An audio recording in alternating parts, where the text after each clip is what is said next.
ડભોઈ શહેરમાં આગામી સમય દરમિયાન મુસ્લિમ બિરાદરોના ઈદે મિલાદ નવી ઉજવણીના પ્રસંગે ભાગરૂપે રોજ મસ્જિદોમાં ધાર્મિક પઢાઈ અને મોહમ્મદ પૈગંબર સાહેબના જીવન ઉપર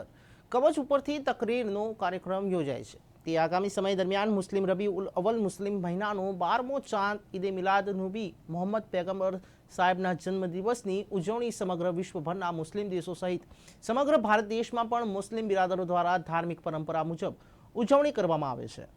ઈદે મિલાદ નબીના તહેવારની ઉજવણી કરવા ડભોઈ મુસ્લિમ સમાજના વિવિધ વિસ્તારોમાં આવેલ મસ્જિદો અને જુમ્મા મસ્જિદ ખાતે રોજ મૌલાના ઇમરાન અશરીફ અને આલિમો દ્વારા સૈયદ મોહમ્મદ પૈગંબર સાહેબના જીવન કવચ ઉપર સમગ્ર માનવજાતને જે સંદેશો આપ્યો છે તે અંગે તકરીર વાયઝનો કાર્યક્રમ મુસ્લિમ બારમાં ચાંદ રબી ઉલ અવ્વલ સુધી ધાર્મિક પઢાઈ પઢવામાં આવે છે, જેમાં મોટી સંખ્યામાં ભાઈ બહેનો હાજરી આપે છે।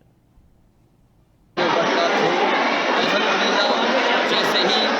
चांद नज़र आता है रमज़ान शरीफ का तो हम तमाम हिंदुस्तान के मुसलमान अपने आका सलाम की मिलाद में पहली चांद से लेकर 12 चांद तक मिलाद मनाते हैं।